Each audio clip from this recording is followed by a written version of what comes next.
Okay students, so today we will discuss about the molecular biology of proteins, in which particularly we will discuss about the synthesis and translation. Okay, how does protein synthesize and what is translation? We all know the word translation. हमें सबको पता है कि translation क्या है. जब हमारे पास किसी भी जीन ने एक्सप्रेस होना होता है तो जीन जो है most of the time gene का जो एंड प्रोडक्ट होता है, जो फंक्शनल प्रोडक्ट होता है, वो क्या होता है? प्रोटीन होता है. But it is not true in all cases. सारे केसेस में ऐसा नहीं होता कि हमेशा हर जीन जो है वो प्रोटीन नहीं बनाती. ठीक है, इस बात को बहुत ज़्यादा ज़हन नशीन करिएगा और बहुत गौर से इसको समझिएगा कि हर जीन जो है वो प्रोटीन नहीं बनाती. क्यों? मैं आप लोगों को भी एक एग्जांपल देती हूँ कि किसी भी जीन ने अगर एक्सप्रेस होना है तो वो जीन सेंट्रल डॉग्मा, आप लोगों को पता है, जो हमने पिछले लेक्चर में पढ़ा था. सेंट्रल डॉग्मा के बाद हमारे पास क्या आता है? हमारे पास डीएनए जो है वो एक्सप्रेस होता है तो उसकी ट्रांसक्रिप्शन होती है. ट्रांसक्रिप्शन होकर हमारे पास एक मैसेंजर आरएनए बन जाता है. एक मैसेंजर आरएनए बन जाता है और उसमें भी हम लोगों ने डिस्कस किया था कि अल्टरनेटिव स्प्लाइसिंग भी होती है. तो अल्टरनेटिव स्प्लाइसिंग के बाद हमारे पास एक ही जीन से बहुत सारे आरएनए जो हैं वो मैसेंजर आरएनए बन जाते हैं और उनके बेसिस पे हमारे पास क्या होता है? एक ही जीन से बहुत सारी प्रोटीन्स बन जाती हैं, क्योंकि वो सारे के सारे आरएनए जो हैं वो ट्रांसलेशन में भी जाते हैं और ट्रांसलेट जब होते हैं तो फिर उनसे क्या होती है? प्रोटीन बन जाती है. अब ये तो काम हो गया प्रोटीन बनाने का. प्रोटीन तो बन गई एक जीन के केस में. अब दूसरी जीन ऐसे है कि वो तो प्रोटीन नहीं बना रही. वो अगर प्रोटीन नहीं बना रही तो वो फिर कहाँ पे इस्तेमाल हो रही है? उस जीन का क्या काम है? हम लोगों को तो शुरू से ही लगता था ना कि प्रोटीन हमेशा जीन्स बनाते हैं. ओ सॉरी, जीन्स हमेशा प्रोटीन्स बनाते हैं. पर मुझे एक बात बताएं कि जो ट्रांसफ़र आरएनए है और जो राइबोसोमल आरएनए है उनका क्या काम है? मैम ट्रांसफर जो है वो कोड कैरी करता है. यस. और राइबोसोमल आरएनए? मैम प्रोटीन वो सिंथेसिस सिंथेसिस के लिए वो हो रहा है. यस.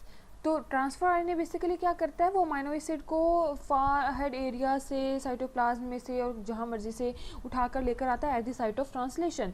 वो ट्रांसलेशन की साइट तक लेकर आता है और अमीनो एसिड्स को वहाँ पे लाके पेप्टाइड बॉन्ड्स बनवाता है. ठीक है, तो transfer RNA is basically an adaptor. वो एक अडॉप्टर का काम कर रहा है between the site of translation and the amino acid.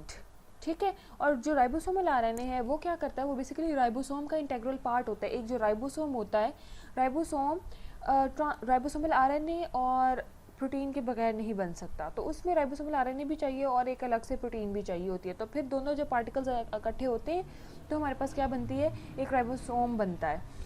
अब बात यहाँ पर ये है कि क्या ट्रांसफ़र आरएनए भी कोई प्रोटीन बनाता है? नो. क्या ट्रांसफ़र आरएनए से कोई प्रोटीन बनती है? क्या ट्रांसफ़र आरएनए भी ट्रांसलेट होता है, कोई प्रोटीन बनाता है? नो. ट्रांसफर आरएनए तो एज इट इज़ डीएनए का प्रोडक्ट, यही फंक्शनल प्रोडक्ट है. इसकी तो कोई प्रोटीन नहीं बनती. ये प्रोटीन बनवाने में हेल्पफुल होता है पर इसकी अपनी कोई प्रोटीन नहीं बनती. जैसे अभी हमने बात की थी कि मैसेंजर आरएनए की, कि मैसेंजर आरएनए से प्रोटीन बनती है. ठीक है, वो डायरेक्टली इन्वॉल्व है प्रोटीन में. ऐसे ही है ना कि जो इन्फॉर्मेशन उस आरएनए पे होती है, मैसेंजर आरएनए पे होती है, वो उसी इन्फॉर्मेशन को रीड करता है ट्रांसफर आरएनए और वहाँ पे लाके अमीनो एसिड्स को कंबाइन करवाता है, वहाँ पे लाके अमीनो एसिड्स को पेप्टाइड बॉन्ड्स बनवाता है. पर ट्रांसफर आरएनए जो है वो कोई प्रोटीन नहीं बनाता. वो प्रोटीन बनवाने में इन्वॉल्व होता है पर उसकी अपनी कोई प्रोटीन नहीं बनती. जैसे हम कहते हैं ना हर आरएनए जो है वो, हर ट्रांसक्रिप्ट जो है वो प्रोटीन बनाता है, तो ये ज़रूरी नहीं है कि हर ट्रांसक्रिप्ट की प्रोटीन बने. ट्रांसफर आरएनए भी एक ट्रांसक्रिप्ट है. ठीक है, राइबोसोमल आरएनए भी एक ट्रांसक्रिप्ट है, का आरएनए है, तो सूलन इसकी भी प्रोटीन बननी चाहिए. बट नो, इसकी प्रोटीन नहीं होती. क्यों? क्योंकि ये as it is functional molecules हैं. इनकी प्रोटीन ने कोई काम नहीं करना, बल्कि इन्होंने ही काम करना है. Do you get the point? Yes ma'am. Okay. So gene encodes protein. Genes जितने भी होते हैं ना वो किसी न किसी प्रोटीन को इनकोड कर रहे होते हैं. Information in a DNA segment is not translated directly into protein. जितनी भी डीएनए सेगमेंट के ऊपर इंफॉर्मेशन होती है वो डायरेक्टली जो है वो ट्रांसलेट नहीं हो पाती और डायरेक्टली डीएनए जो है वो प्रोटीन नहीं बना सकता। डीएनए की इंफॉर्मेशन को लाजमी तौर पे पहले मैसेंजर आरएनए पे कन्वर्ट करना पड़ता है, सबसे पहले उसकी ट्रांसक्रिप्शन करनी पड़ती है। तो gene encodes a protein through the process of transcription and translation. तो जीन से डायरेक्टली प्रोटीन नहीं बन सकती, दो प्रोसेसेस करने पड़ते हैं। Number 1 is transcription and the second one is translation. Reverse transfer of information from RNA to DNA is known as reverse transcription, जो कि हमने मेथड्स इन मॉलिक्यूलर बायोलॉजी में बड़ी डिटेल में पढ़ा था कि समटाइम्स हमारे पास डीएनए नहीं होता, आरएनए होता है। तो जब डीएनए से आरएनए बनता है तो उसको हम ट्रांसक्रिप्शन कहते हैं। तो जब आरएनए से डीएनए बनाएंगे तो उसको हम क्या कहेंगे, रिवर्स ट्रांसक्रिप्शन कहेंगे। और इसके लिए जो एंजाइम यूज़ होता है दैट इज़ रिवर्स ट्रांसक्रिप्टेज। तो वो एंजाइम यूज़ होता है जो कि हम रेट्रोवायरसेस से हासिल करते हैं। तो रेट्रोवायरसेस में ये एंजाइम जो है वो प्रेजेंट होता है। Some genes are not translated, कुछ जीन्स ऐसे होते हैं जो ट्रांसलेट नहीं होते, वो सिर्फ आरएनए के लेवल पे स्टॉप हो जाते हैं, उनसे आगे कोई प्रोटीन नहीं बनती। Some genes are not translated that is they form transfer RNA and ribosomal RNA. क्यों? क्योंकि वो ऐसी जीन्स होती हैं जिनसे सिर्फ ट्रांसफर आरएनए और राइबोसोमल आरएनए बनना होता है। और आपको पता है राइबोसोमल आरएनए की कोई प्रोटीन नहीं होती, इसी तरह ट्रांसफर आरएनए की कोई प्रोटीन नहीं होती। जबकि आप दूसरी तरफ देखो कि मैं आप लोगों को अक्सर बीसीके डीके की एग्जांपल देती रहती हूँ। तो ब्रांचिन अल्फा कीटोएसिड डिहाइड्रोजिनेज काइनेज जो है ये एक जीन है और एक एंजाइम की जीन है जिससे आपके पास एंजाइम बनता है, और एंजाइम हमें पता है प्रोटीन से बनता है। तो वो जो जीन है जब एक्सप्रेस होगी बीसीके डीके एक्सप्रेस होके क्या बनाएगी, मैसेंजर आरएनए बनाएगी। उस मैसेंजर आरएनए से आगे उसकी ट्रांसलेशन होगी तो प्रोटीन बनेगी। तो वो जीन ऐसी है जो प्रोटीन बनाती है। ट्रांसफर आरएनए और राइबोसोमल आरएनए की जीन ऐसी नहीं है जिसका एंड प्रोडक्ट प्रोटीन होगा, उसका एंड प्रोडक्ट सिर्फ ट्रांसफर आरएनए और राइबोसोमल आरएनए ही होता है। Transfer RNA and ribosomal RNA facilitate translation process. तो जो ट्रांसफर आरएनए और राइबोसोमल आरएनए होते हैं ये बेसिकली क्या करते हैं, ये ट्रांसलेशन के प्रोसेस को फैसिलिटेट करते हैं। ये उनमें अपना पार्ट, अपना रोल ज़रूर प्ले करते हैं, पर एज इट इज़ इनकी अपनी कोई प्रोटीन नहीं होती, ये कोई प्रोटीन नहीं बनाते। So students clear up till here? Yes, ma'am. Yes, ma'am. Okay, next is split nature of genes. What is split nature of gene, जिसको हमने पिछले लेक्चर में भी देखा था कि अब वो हाइपोथेसिस जो है वो रिजेक्ट हो चुका है कि वन जीन वन प्रोटीन वाला अब हाइपोथेसिस जो है वो काबिल कबूल नहीं रहा। अब उसकी जगह पे क्या हो गया कि वन जीन मैनी प्रोटीन्स हैं। क्यों मैनी प्रोटीन्स हैं? क्योंकि अल्टरनेटिव स्प्लाइसिंग हो जाती है, एक प्री ट्रांसक्रिप्ट बनता है, एक प्री मैसेंजर आरएनए बनता है। वो जो प्री मैसेंजर आरएनए है अल्टरनेटिव स्प्लाइसिंग करता है। अल्टरनेटिव स्प्लाइसिंग के बाद क्या होता है कि काफ़ी सारी प्रोटीन्स जो हैं वो बन जाते हैं। ऑल्दो वो एक ही जीन से बन रहे होते हैं पर वो काफ़ी सारे प्रोटीन्स जो हैं वो बन जाते हैं। Gene is first transcribed into a transcript और pre messenger RNA. Split nature of genes in eukaryotes में ये काम बहुत ज़्यादा होता है कि अल्टरनेटिव स्प्लाइसिंग और स्प्लाइसिंग होती है। Split nature of genes was confirmed by heteroduplex mapping. इसको कंफर्म भी किया गया कैसे कि जब हेटेरोडुप्लेक्स मैपिंग की गई है ये देखा गया है कि ये प्रोटीन कैसे बनी है, तो वो एंड तक जब जीन तक पहुँचे हैं तो वहाँ पर भी यही पता चला कि ये स्प्लिट नेचर इसमें एग्जिस्ट करती है। Hybridization of a DNA of a gene with messenger RNA. Messenger RNA undergoes additional modifications called processing to produce translatable messenger RNA. जो messenger RNA DNA से प्रोड्यूस होता है। मैम वो जो आप कह रही थेरी रिजेक्ट हो गया वो बता दें। वन जीन वन प्रोटीन वाली, एक जीन से एक प्रोटीन नहीं बनती, एक जीन से मैनी प्रोटीन्स बन रही होती हैं। कैसे बनती हैं अभी हम उसको आगे देखते हैं। मैंने पिछले लेक्चर में इसको डिस्क्राइब भी किया था कि कैसे बनती हैं। जब एक जीन है वो जब ट्रांसक्राइब होगा वो एक ट्रांसक्रिप्ट बनाएगा, ऐसे ही है ना मैसेंजर आरएनए बनेगा। पर वो जो मैसेंजर आरएनए होता है वो प्री मैसेंजर आरएनए होता है, उससे डायरेक्टली ट्रांसलेशन नहीं हो सकती होती। क्यों? क्योंकि उसके अंदर इंट्रॉन्स होते हैं, एक्सॉन्स होते हैं, यूकैरियोट्स में स्पेशली। तो इंट्रॉन्स को हमें लाजमी तौर पे रिमूव करना होता है। क्यों? क्योंकि introns are not protein coding sequences. जब वो प्रोटीन कोडिंग सीक्वेंसेस नहीं है तो वो प्रोटीन में पार्ट कैसे बन सकते हैं, वो प्रोटीन का पार्ट ही नहीं बन सकते। इस चीज़ को प्रिवेंट करने के लिए क्या किया जाता है कि सबसे पहले इंट्रॉन्स को रिमूव किया जाता है। तो that is the RNA processing. ये क्या है? आरएनए प्रोसेसिंग है। आरएनए प्रोसेसिंग होती है, इंट्रॉन्स को रिमूव किया जाता है, फिर स्प्लाइसिंग की जाती है। स्प्लाइसिंग का मतलब है कि आपने जो एक्सॉन्स हैं अब उनको आपस में ज्वाइन करना है। तो एक्सॉन्स को आपस में ज्वाइन किया जाता है, दैट इज स्प्लाइसिंग। अब स्प्लाइसिंग से आपके पास क्या होगा, अगर अल्टरनेटिव स्प्लाइसिंग भी हो गई, अल्टरनेटिव स्प्लाइसिंग में ये होता है कि एक एक्सॉन नंबर 2 से बाइंड नहीं कर रहा बल्कि एक्सॉन नंबर 3 से या 4 से ज्वाइन कर रहा है, तो उस केस में आपके पास एक और ट्रांसक्रिप्ट बन जाता है। तो ये जो डिफरेंट ट्रांसक्रिप्ट बन जाते हैं उससे आपके पास फिर सारे के सारे ट्रांसक्रिप्ट जो है वो ट्रांसलेशन करते हैं और फिर कितनी सारी प्रोटीन्स बन जाती हैं। ठीक है, तो अब वन जीन वन प्रोटीन नहीं रही। पहले यही सोचा जाता था कि एक जीन है तो बस ये एक प्रोटीन बनाएगी, नो, एक जीन मैनी प्रोटीन्स बनाती है। अब क्लियर? Yes ma'am. ओके, तो जब मैसेंजर आरएनए बनता है, इनिशियल मैसेंजर आरएनए जो बनता है उसकी प्रोसेसिंग की जाती है। प्रोसेसिंग क्यों की जाती है? ताकि हमारे पास एक ट्रांसलेटेबल मैसेंजर आरएनए आए। ट्रांसलेटेबल मैसेंजर आरएनए का मतलब ये है कि उसकी हम ट्रांसलेशन कर सकें, यानी कि उससे प्रोटीन बन सके। अदरवाइज डीएनए से जो डायरेक्टली हमारे पास ट्रांसक्रिप्शन के बाद मैसेंजर आरएनए आता है उसकी ट्रांसलेशन नहीं की जा सकती होती, उसमें हमें प्रोसेसिंग करनी पड़ती है, पोस्ट ट्रांसक्रिप्शनल मॉडिफिकेशंस करनी पड़ती हैं। और वो जो पोस्ट ट्रांसक्रिप्शनल मॉडिफिकेशंस हैं वो क्या हैं, मैं आप लोगों को एक एग्जांपल देती हूँ कि जब भी कोई आप देखें कि बेबी बर्थ हुई है, तो वो बेबी बर्थ जैसे ही वोम से, मदर के वोम से बेबी बाहर आता है तो क्या किया जाता है, उसको फ़ौरन से कवर किया जाता है, उसको कैप पहनाई जाती है, उसको मोजे शोजे पहनाए जाते हैं ताकि बेबी पे जो बाहर का हार्श इन्वायरमेंट है वो अफेक्ट ना करे। क्योंकि पहले जहाँ बेबी रह रहा था इन द मदर वोम, वहाँ पे इन्वायरमेंट बिल्कुल डिफरेंट था और अब इस ओपन स्पेस में इन्वायरमेंट बिल्कुल डिफरेंट है, तो उसको एडजस्ट होने में टाइम लगेगा। ठीक है, तो इन सारी चीज़ों को हम क्या कह रहे होते हैं, प्रोसेसिंग कहते हैं। बिल्कुल इसी तरह आपको पता है कि आरएनए जो बनता है वो तो डीएनए, वो तो न्यूक्लियस में बनता है, क्योंकि डीएनए न्यूक्लियस में होता है। डीएनए तो न्यूक्लियस से बाहर नहीं आ सकता, इसलिए मैसेंजर आरएनए या ट्रांसफर आरएनए या राइबोसोमल आरएनए जो भी आरएनए बनते हैं वो कहाँ पे बनते हैं, न्यूक्लियस के अंदर बनते हैं। प्रोटीन्स तो न्यूक्लियस के अंदर सिंथेसाइज नहीं होती, प्रोटीन तो साइटोप्लाज्म में सिंथेसाइज होती हैं। अब मैसेंजर आरएनए को बाहर लाना पड़ता है, कहाँ पे, साइटोप्लाज्म में। अब जब साइटोप्लाज्म में वो बाहर आता है तो न्यूक्लियस का इन्वायरमेंट बिल्कुल डिफरेंट है, साइटोप्लाज्म का इन्वायरमेंट बिल्कुल डिफरेंट है, तो उसको हमें प्रोटेक्ट करना पड़ता है, उसकी हमें प्रोसेसिंग करनी पड़ती है।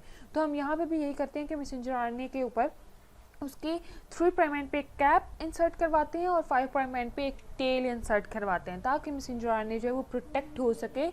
उस पर जो साइटोप्लाज्म के और साइटोप्लाज्म के अंदर आरएनएज़ भी होते हैं तो वो सारी चीज़ें उसके ऊपर क्या अफेक्ट ना कर सकें। क्लियर? तो हमें प्रोसेसिंग करनी पड़ती है और प्रोसेसिंग के बाद हमें क्या करना पड़ता है, हमें आरएनए स्प्लाइसिंग करनी पड़ती है।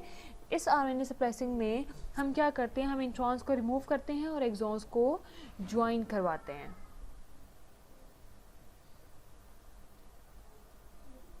सो स्टूडेंट्स, क्लियर है आप लोगों को यहाँ तक?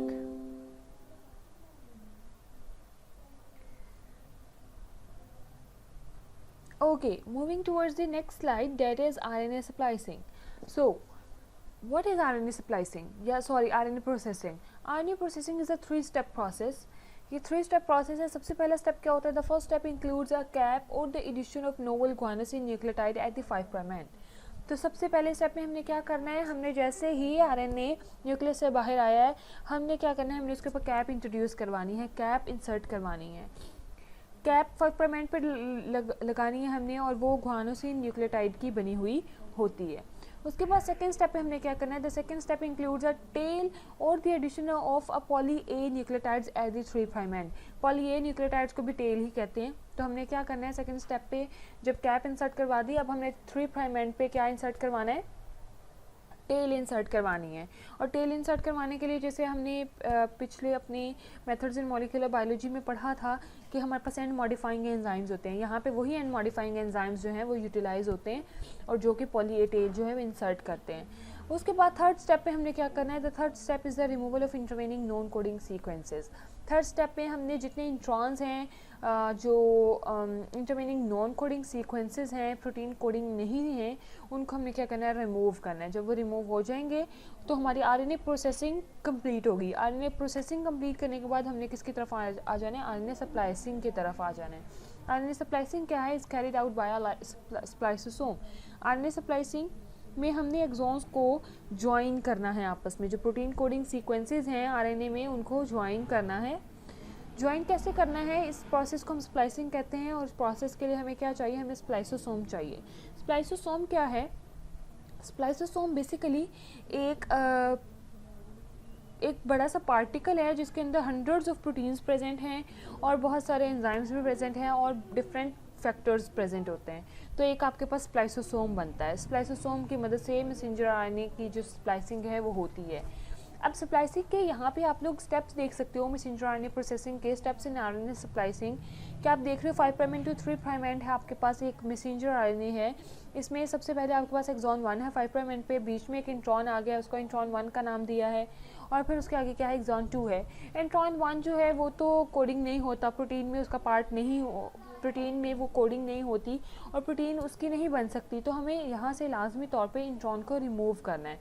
इंट्रॉन को जब रिमूव करेंगे तो रिमूव करने के लिए हमें क्या चाहिए, हमें स्प्लाइसोसोम चाहिए। स्प्लाइसोसोम स्पेसिफिकली आके रिकॉग्नाइज करता है कि यही इंट्रॉन का पार्ट है और ये इंट्रॉन है, तो यहाँ पे मैंने इसको रिमूव करना है। तो इंट्रॉन को रिमूव करने के लिए और एक्सॉन्स को आपस में ज्वाइन करने के लिए क्या किया जाता है कि दोनों एक्सॉन्स को आपस में एक दूसरे के करीब लाया जाता है।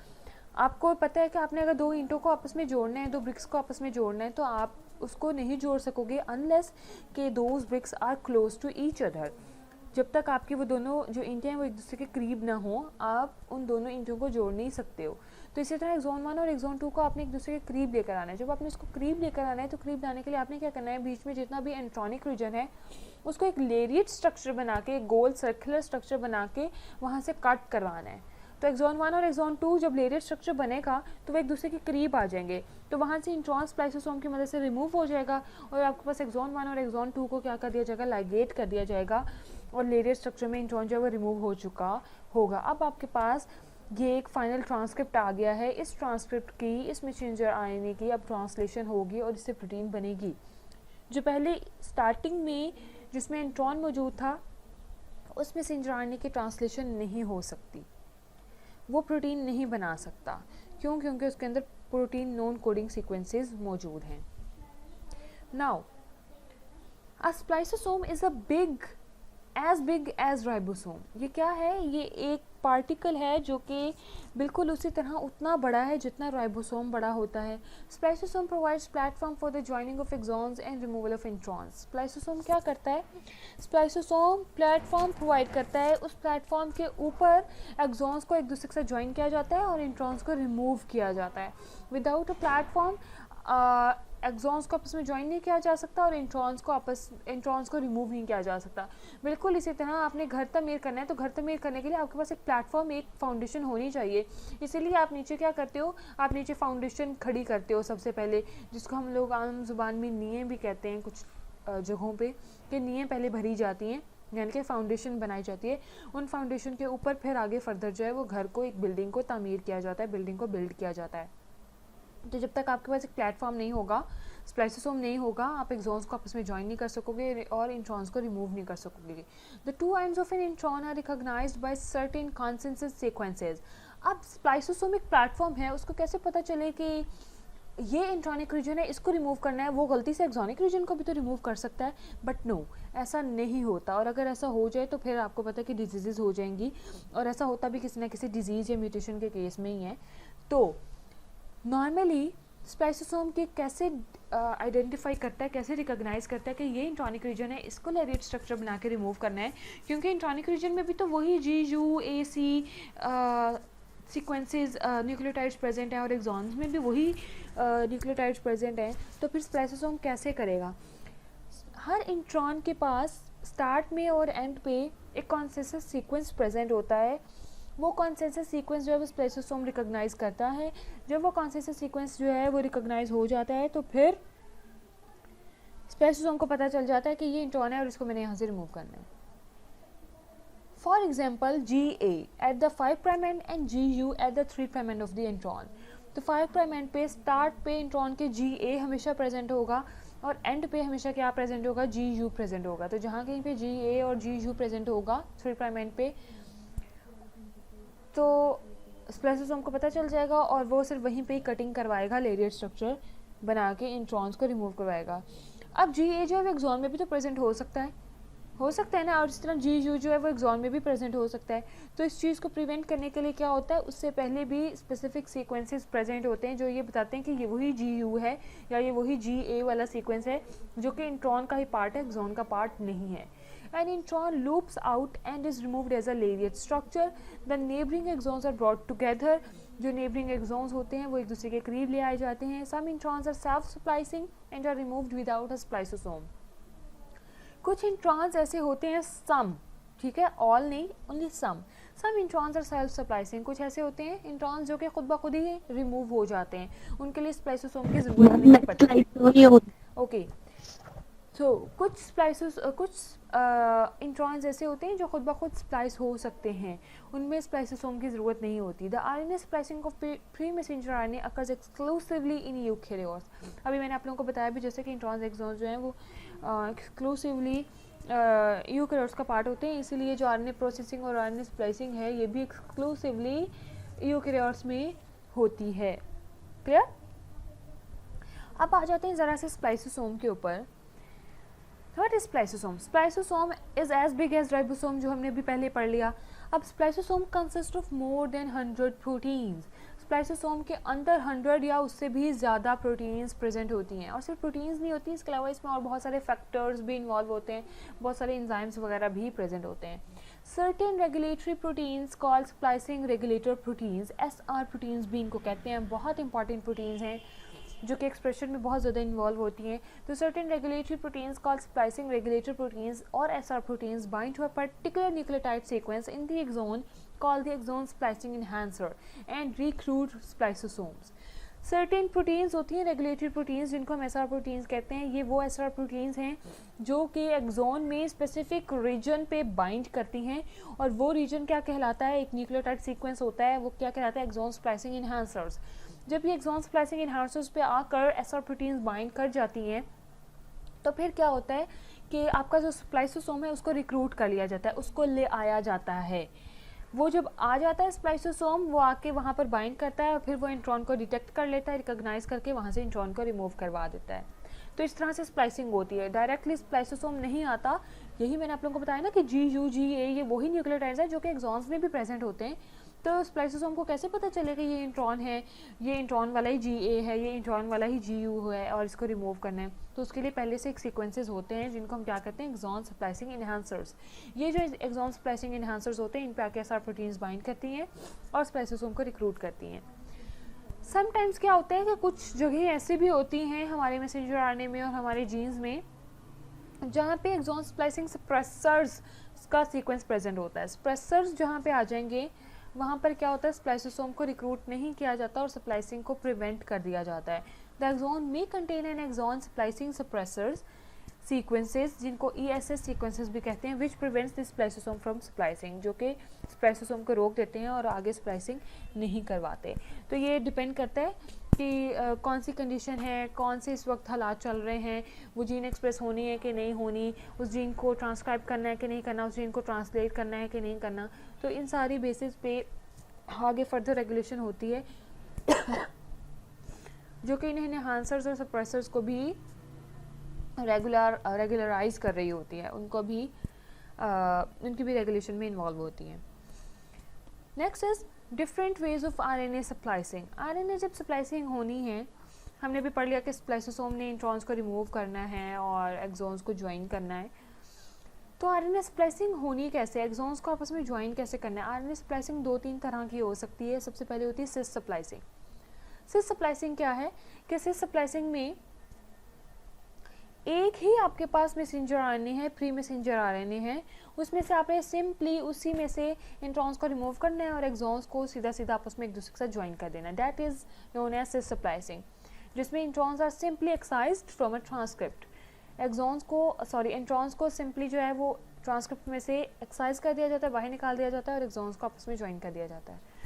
सिस स्प्लाइसिंग के अंदर ही हमारे पास एक टाइप आती है, that is known as alternative splicing या अल्टरनेट स्प्लाइसिंग. अल्टरनेटिव स्प्लाइसिंग या अल्टरनेट स्प्लाइसिंग बेसिकली क्या है कि इंट्रॉन्स तो आपने रिमूव करवा दिए, उसके बाद एक्सॉन्स को उसी लीनियर फैशन में आपने ज्वाइन नहीं किया, बल्कि आप क्या कर रहे हो, एक्सॉन 1 ज्वाइन कर रहे हो, दूसरी तरफ से आप उसको ज्वाइन कर रहे हो किसके साथ, एक्सॉन 3 के साथ, फिर एक्सॉन 7 के साथ ज्वाइन कर रहे हो एंड सो ऑन.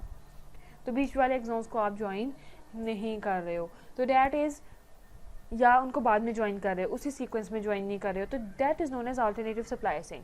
तो अल्टरनेटिव स्प्लाइसिंग से आपके पास डिफरेंट टाइप्स के एक्सॉन्स जो हैं, डिफरेंट टाइप्स के ट्रांसक्रिप्ट जो हैं वो आते हैं. Exons are brought together in different combinations. Exons को एक दूसरे के करीब लाया जाता है डिफरेंट कॉम्बिनेशंस में, यानी कि एक्सॉन 1 एक्सॉन 3 के साथ, एक्सॉन 3 एक्सॉन 5 के साथ, एंड दूसरी तरफ एक्सॉन 2 एक्सॉन 7 के साथ, एक्सॉन 7 फिर आ गया फर्दर एक्सॉन 9 के साथ, एंड सो डिफरेंट कॉम्बिनेशंस में, जिससे आपके पास डिफरेंट कॉम्बिनेशन के क्या बनते हैं, ट्रांसक्रिप्ट्स बनते हैं। Alternate splicing produce an array of messenger RNA for entirely different proteins. तो अल्टरनेट स्प्लाइसिंग से क्या होता है कि एक आपके पास एक एरे बन जाता है, मैसेंजर आरएनए का अरेंजमेंट बन जाती है जो कि बिल्कुल डिफरेंट प्रोटीन जो है वो बना सकती है। Not all messenger RNA are translatable because the early stop codon.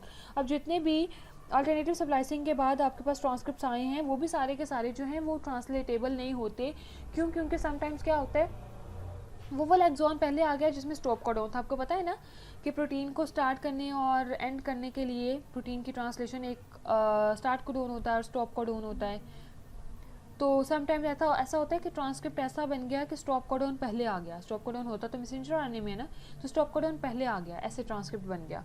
तो ऐसा जो ट्रांसक्रिप्ट है वो प्रोटीन कोड नहीं करेगा, वो प्रोटीन नहीं बना सकेगा, या अगर थोड़ी बहुत बना देगा, थोड़ा शुरू का एरिया अगर बना भी देगा तो दैट इज़ ट्रंकेटेड प्रोटीन। वो ट्रंकेटेड प्रोटीन होगी जो कि अपना फंक्शन परफॉर्म नहीं कर सकेगी। इसके लिए I want to show you an example. Example के लिए मैं आप लोगों के साथ अभी अपनी स्क्रीन शेयर करती हूँ। So please do wait for just 2 minute. Okay students, for that reason आप लोगों ने क्या करना है, आप लोगों ने गूगल पे जाना है, आप लोगों ने लिखना है क्या, एनसेम्बल जीनोम ब्राउज़र। ये ऊपर ही आ गया मेरे पास क्योंकि मैंने इसको काफ़ी दफ़ा सर्च किया हुआ। ये एनसेम्बल जीनोम ब्राउज़र की वेबसाइट है, आपने इस पर क्लिक कर देना है। ठीक है, क्लिक कर दिया। क्लिक करने के बाद अब आपने क्या करना है, आपने वेट करना है कि ये ओपन हो जाए। ठीक है, जब तक ये ओपन होगा तो आपके पास, ओके जी, ओपन हो लेने दें इसको।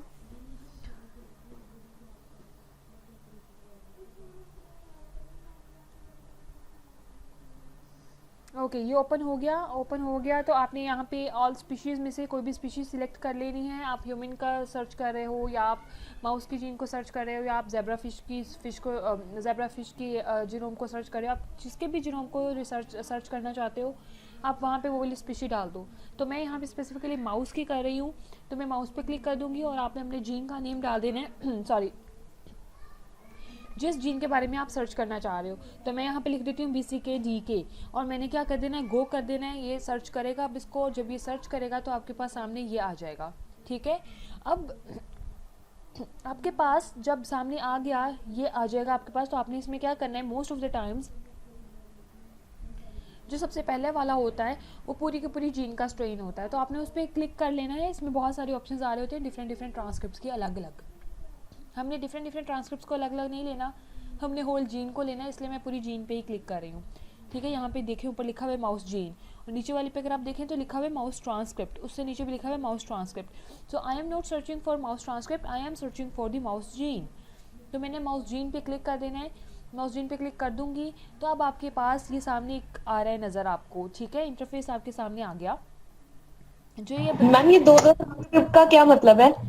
ट्रांसक्रिप्ट वही चीज़ है जो मैंने अभी आप लोगों को बताया कि ऑल्टरनेटिव स्प्लाइसिंग के बाद सिर्फ एक ट्रांसक्रिप्ट नहीं बनता, मैनी ट्रांसक्रिप्ट्स बन जाते हैं। तो इसलिए मतलब दो दिए हैं। यस, दो नहीं दिए हुए, नीचे काफ़ी सारे दिए हुए थे, मैं नीचे नहीं गई हूँ। ठीक है, अभी मैं आप लोगों को यहाँ पे दिखाती हूँ इस जीन के कितने ट्रांसक्रिप्ट्स हैं।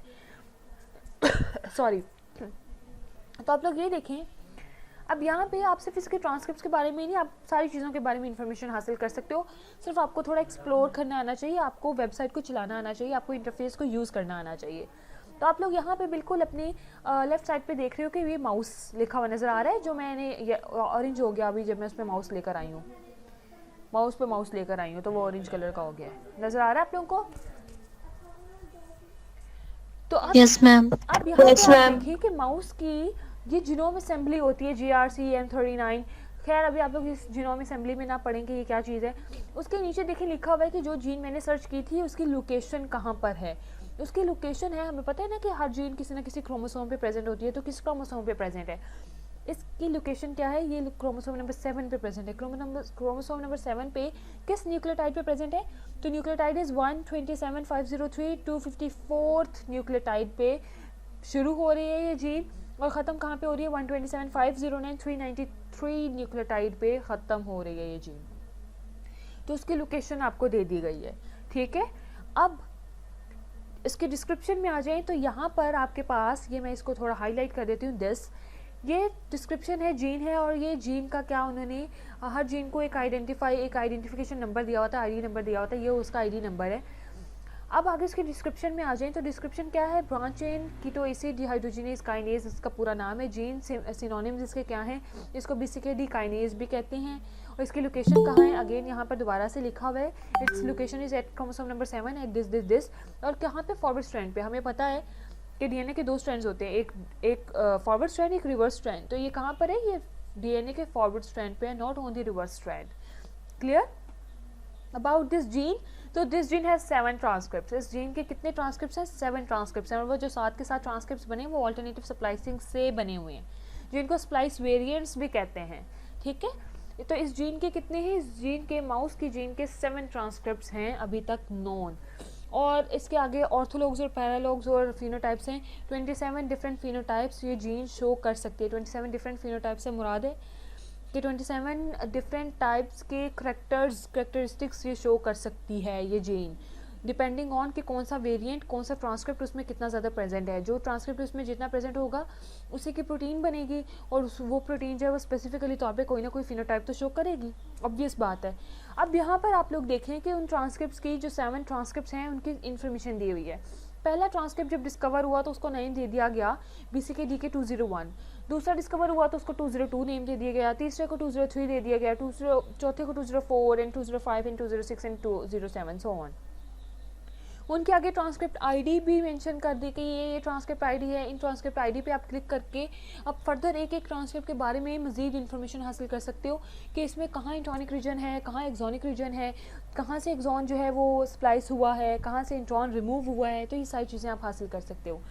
अब उसी के आगे अगर आप अगले कॉलम में देखो तो बेस पेयर्स लिखा हुआ है। बेस पेयर्स से क्या मुराद है कि इस ट्रांसक्रिप्ट की लेंथ कितनी है, कितने बेसेस इसमें प्रेजेंट है, कितने न्यूक्लियोटाइड्स इसमें प्रेजेंट हैं। तो the first transcript has 3405 nucleotides, और ये जो 3405 न्यूक्लियोटाइड्स की ट्रांसक्रिप्ट है, ये ट्रांसक्रिप्ट प्रोटीन कितना बनाता है, 412 अमीनो एसिड की प्रोटीन बनाता है। और ये वाला ट्रांसक्रिप्ट है कैसा, प्रोटीन कोडिंग है, यानी कि इससे प्रोटीन लाजमी तौर पे बनेगी। क्लियर। अगले ट्रांसक्रिप्ट को अगर हम देखें तो वो ट्रांसक्रिप्ट कितने बेस पेयर्स का है, वो 1792 बेस पेयर्स का ट्रांसक्रिप्ट है, और उससे जो प्रोटीन बन रही है वो 365 अमीनो एसिड्स की प्रोटीन बन रही है सिर्फ। तो आप देख रहे हो कि एक प्रोटीन आपके पास बनी 412 अमीनो एसिड की, दूसरी प्रोटीन बन रही है 365 अमीनो एसिड की। तो जिसमें इतने सारे अमीनो एसिड्स कम हैं, क्या उसके एफिशिएंसी पे, क्या उसके फंक्शन पे कोई इफेक्ट नहीं पड़ा होगा, ऑब्वियसली पड़ा होगा। बट ये ट्रांसक्रिप्ट अभी भी क्या है, प्रोटीन कोडिंग है, ठीक है। इसी तरह आप देखो अगला ट्रांसक्रिप्ट 1702 न्यूक्लियोटाइड्स का है, और उससे जो प्रोटीन बन रही है वो 335 अमीनो एसिड्स की बन रही है। उसके बाद 934 न्यूक्लियोटाइड बेस पेयर का ट्रांसक्रिप्ट आता है आपके पास, जिससे प्रोटीन बनती है 214 अमीनो एसिड्स की सिर्फ। उसके बाद 724 बेस पेयर्स वाला भी ट्रांसक्रिप्ट मौजूद है जो कि 180 अमीनो एसिड्स की प्रोटीन बनाता है। इस तरह 664 न्यूक्लियोटाइड्स की ट्रांसक्रिप्ट भी मौजूद है जो कि 216 अमीनो एसिड की प्रोटीन बनाता है। तो ये सारे जो पहले 6 हमने ट्रांसक्रिप्ट्स के बारे में बात की, ये क्या है, प्रोटीन कोडिंग है। अब लास्ट वाले ट्रांसक्रिप्ट पे आ जाएं जो कितने बेस पेयर का है, 827 बेस पेयर्स का है, और ये क्या है, नो प्रोटीन, इससे कोई प्रोटीन नहीं बनती। क्यों नहीं बनती, उसके आगे रीज़न लिखी हुई है, because it has retained intron, क्योंकि उसके अंदर इंट्रॉन पाया जाता है। इस ट्रांसक्रिप्ट ऐसा है जिसमें कोई म्यूटेशन हो गया है, कुछ हो गया है, स्प्लाइसोसोम ने सही से इंट्रॉन को डिटेक्ट नहीं किया और एक्सॉन्स को आपस में ज्वाइन तो करवाया, पर उसके साथ साथ इंट्रॉन को भी ज्वाइन करा दिया, अंदर ही इंट्रॉन भी आ गया है, जिसकी वजह से जो ट्रांसक्रिप्ट बना है वो ट्रांसक्रिप्ट प्रोटीन कोड नहीं कर सकता क्योंकि इसमें इंट्रॉन आ गया, ठीक है। तो इसमें इंट्रॉन रिटेन्ड है। तो एक ही जीन से 7 ट्रांसक्रिप्ट्स बने हैं थ्रू ऑल्टरनेटिव स्प्लाइसिंग, जिससे आपके पास स्प्लाइस वेरिएंट्स आए हैं। So clear students, is it clear to all of you? Yes, ma'am. Okay. So now come towards the slides again.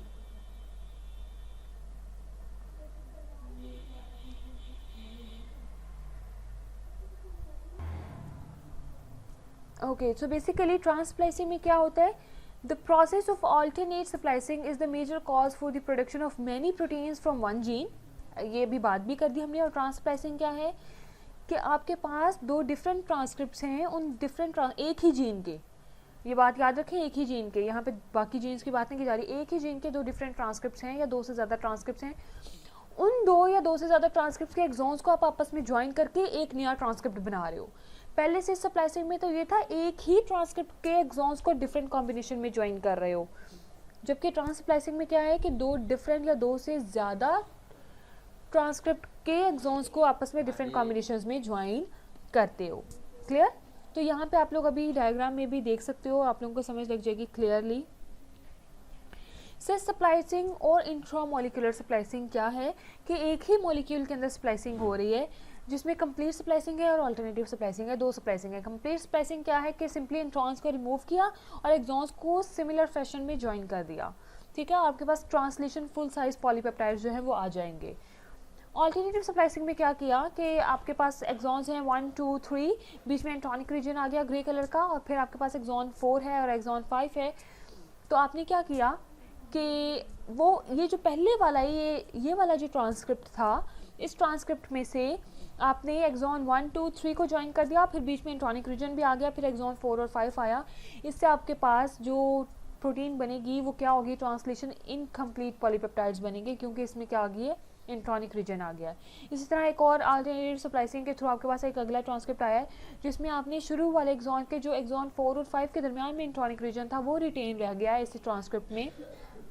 तो अब इसमें क्या होगा कि इसमें भी ट्रांसलेशन इनकम्प्लीट पॉलीपेप्टाइड्स होंगे, क्योंकि जो आपका इंट्रॉनिक रीजन है वो तो कोई भी प्रोटीन नहीं बनाता. तो जब वो इंक्लूड है तो जब ट्रांसलेशन होगी तो फिर वो जाहिर सी बात है फॉल्टी प्रोटीन ही बनेगी आपके पास. दूसरी तरफ आप ट्रांसप्लाइसिंग पे आ जाओ. ट्रांसप्लाइसिंग को आप इंटरमोलिकुलर स्प्लाइसिंग भी कहते हैं. यहाँ पे थोड़ी सी टाइपिंग मिस्टेक हो गई है, प्लीज़ करेक्ट इट.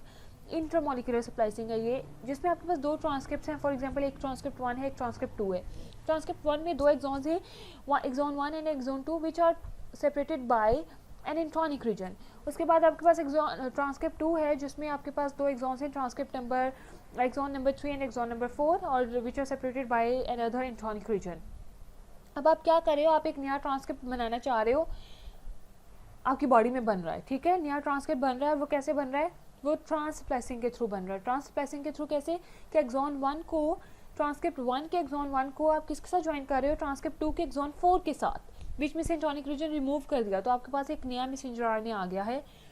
ठीक है, और that is known as messenger RNA 1. इसी तरह आप ट्रांसक्रिप्ट 2 के एक्सॉन नंबर 3 को और ट्रांसक्रिप्ट 1 के एक्सॉन नंबर 2 को भी आपस में ज्वाइन कर सकते हो और इंट्रॉनिक रीजन को बीच में से रिमूव कर दोगे तो आपके पास एक नया ट्रांसक्रिप्ट आ जाएगा, that is known as messenger RNA 2. ठीक है, तो दिस इज द ट्रांसप्लाइसिंग कि जिसमें आप दो या दो से ज़्यादा डिफरेंट ट्रांसक्रिप्ट्स के एक्सॉन्स को डिफरेंट फैशन में ज्वाइन करते हो. सो स्टूडेंट्स, क्लियर है यहाँ तक सबको?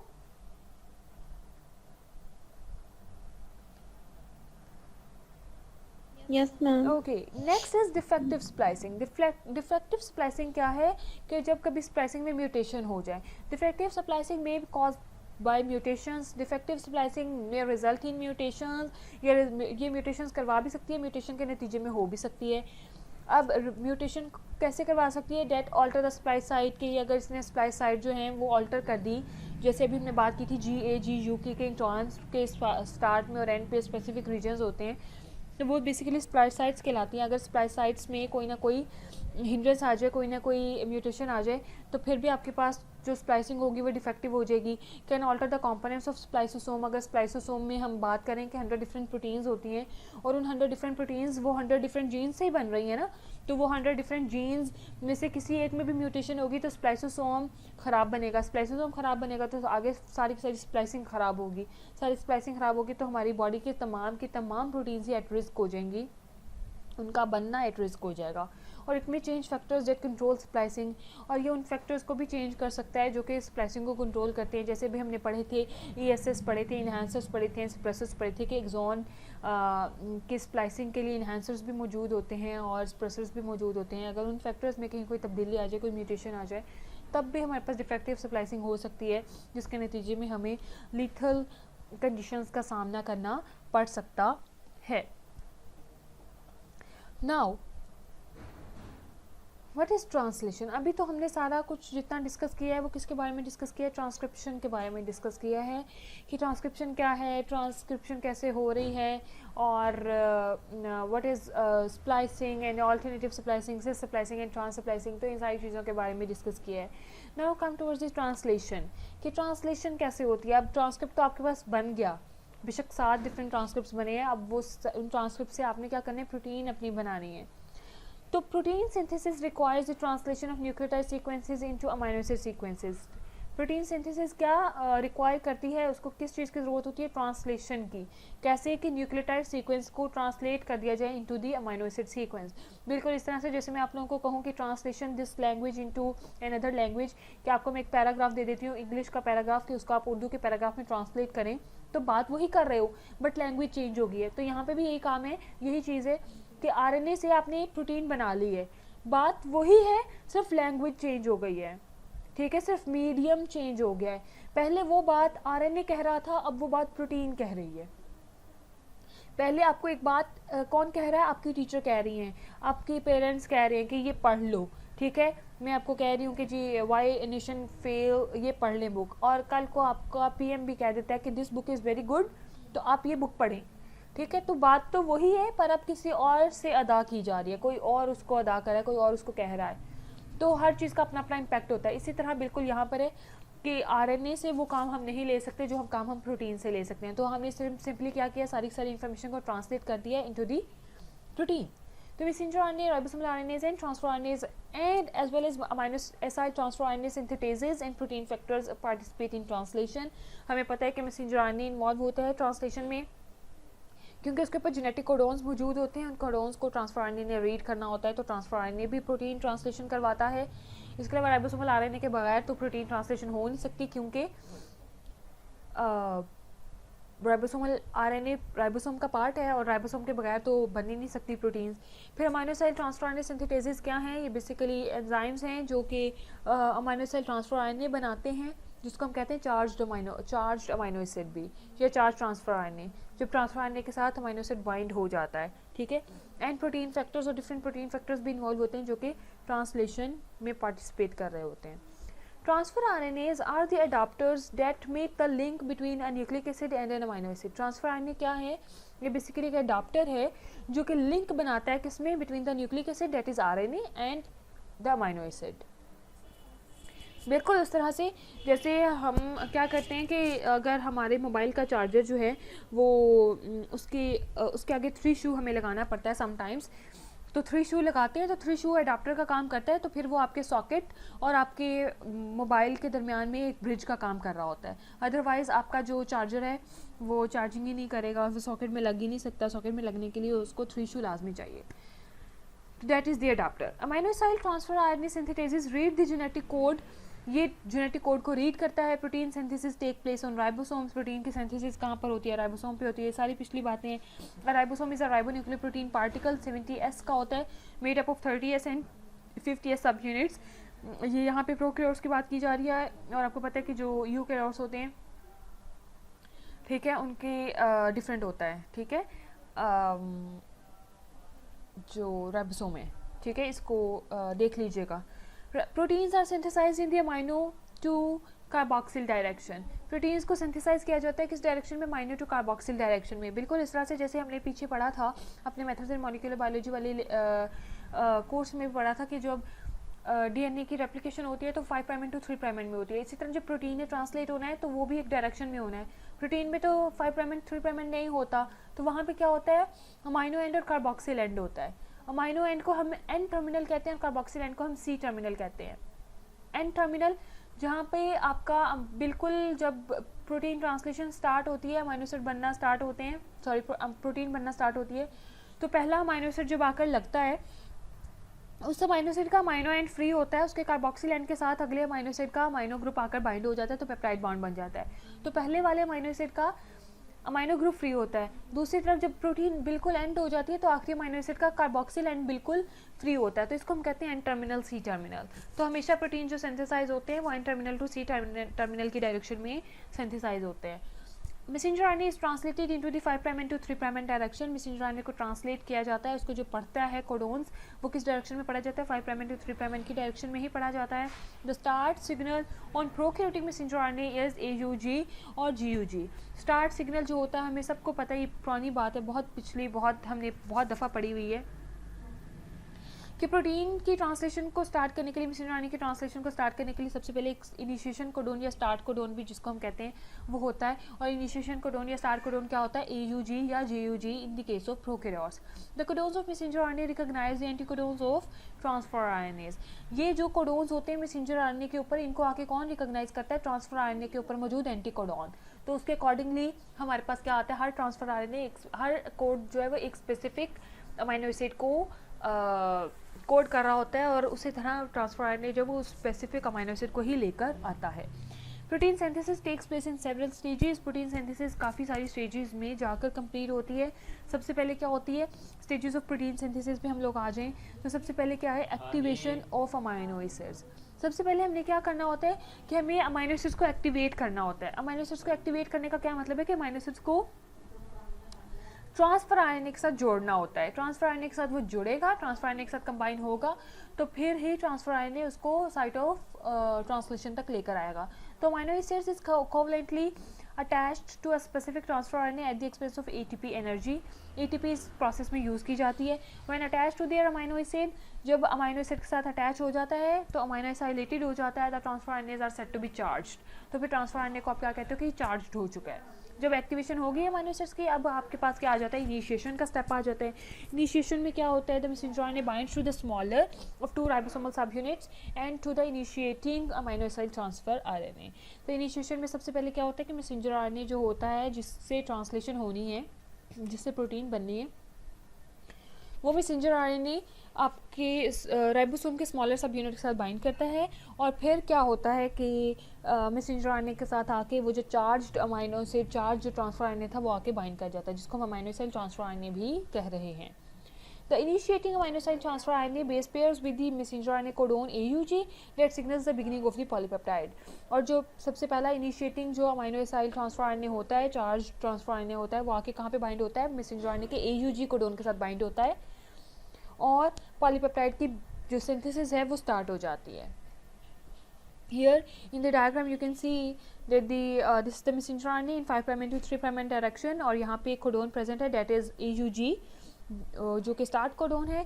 इस AUG के साथ ट्रांसफर आरएनए का एंटी कोडोन आके बाइंड होता है UAC। और याद रखें कि ट्रांसफर आरएनए का जो कोडोन होगा, एंटी कोडोन होगा, वो 3' to 5' की डायरेक्शन में बाइंड होगा, क्योंकि आपको ये पता है A के साथ हमेशा क्या बाइंड होगा, U के साथ क्या बाइंड होगा A और G के साथ क्या बाइंड होगा C। तो वो 3' to 5' की डायरेक्शन में बाइंड होते हैं एंटी कोडोन हमेशा, क्योंकि वो एंटी कोडोन है।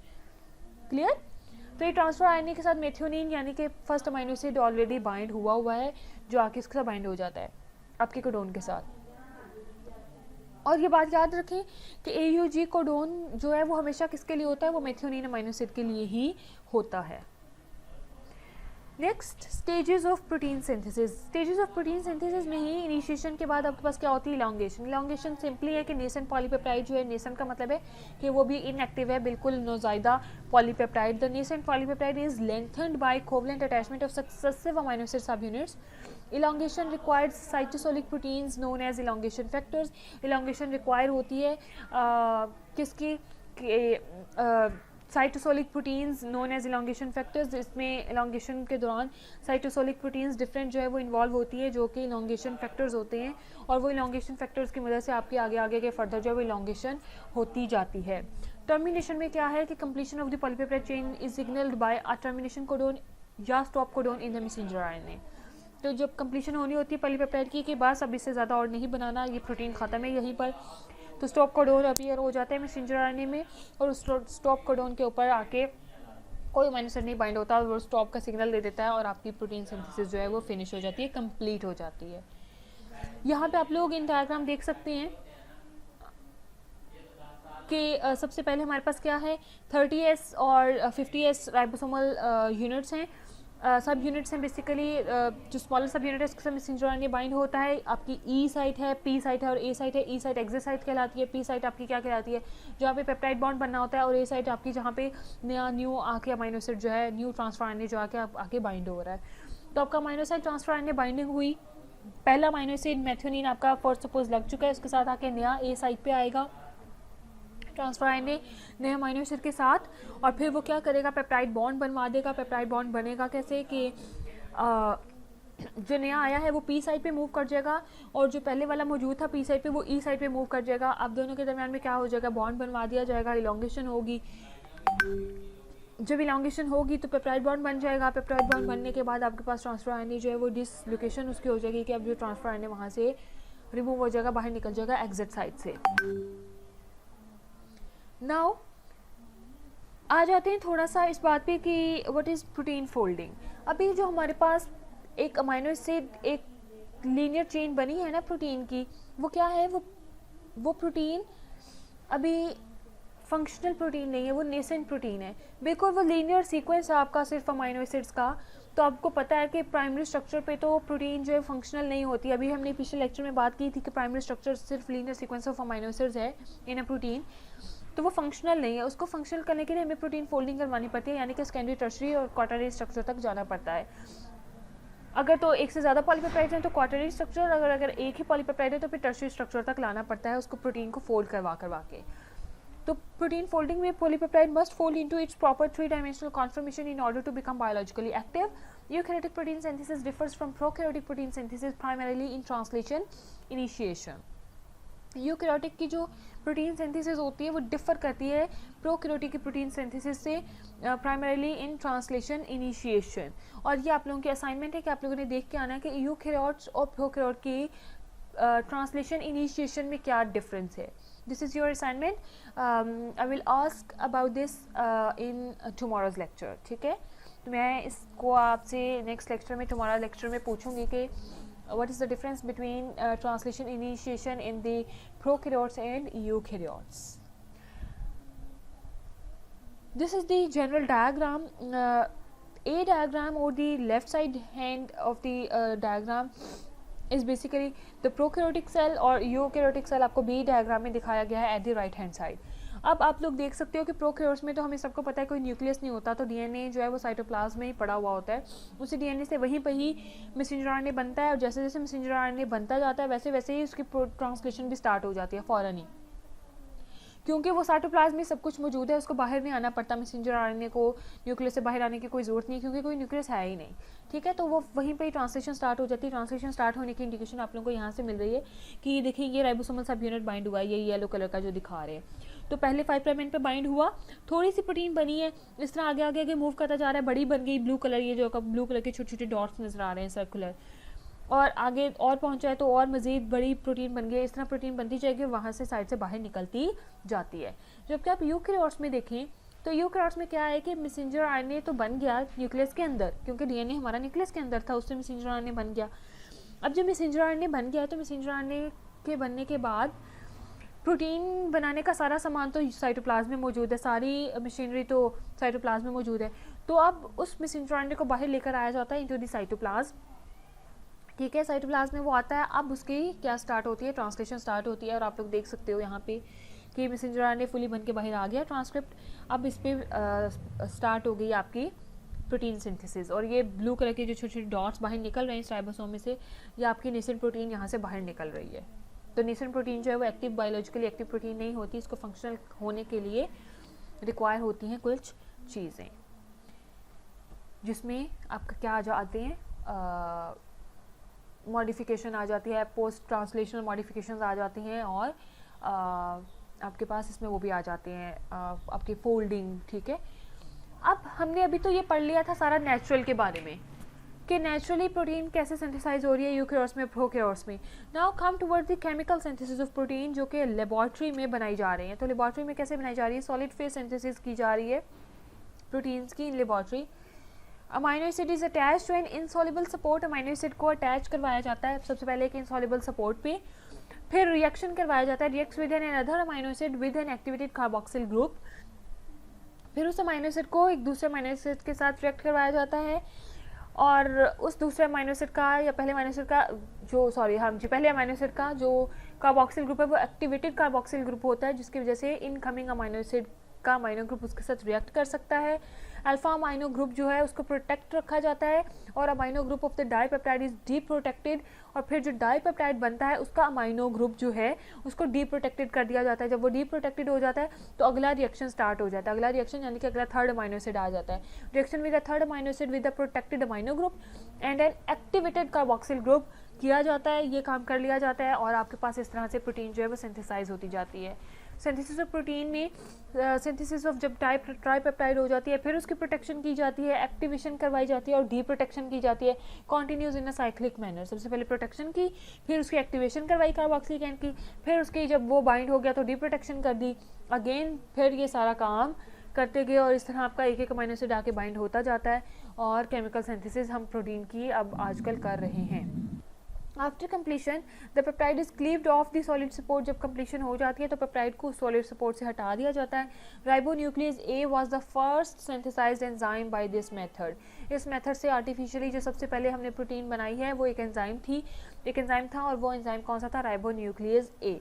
This method of chemical synthesis is now automated completely, अब इस मेथड को कम्प्लीटली जो है वो ऑटोमेट किया जा चुका है, कम्प्लीटली ऑटोमेटिकली अब ये काम हो रहा है। Now protein is synthesized from C terminal, protein हमें पता है हमेशा इस केस में किससे सिंथेसाइज होती है, सी टर्मिनल से सिंथेसाइज होती है, जैसे कि नेचुरली हमारी N terminal to C terminal होती है, इसमें सी टर्मिनल से होती है। Protein synthesis inside the cells occurs from N terminal amino acid, chemical synthesis of protein occurs from the C terminal amino acid, ये हमेशा याद रखें। और long chain protein is synthesized in several component peptides ligation to yield a full length protein, अगर थोड़ी थोड़ी आपके पास थोड़ी चंक्स में आपने प्रोटीन केमिकली सिंथेसाइज किया है तो आप उसकी लाइगेशन करवा के फुल लेंथ प्रोटीन जो है वो हासिल कर सकते हो। So students, this is all about today's lecture. If you have any question, please do ask.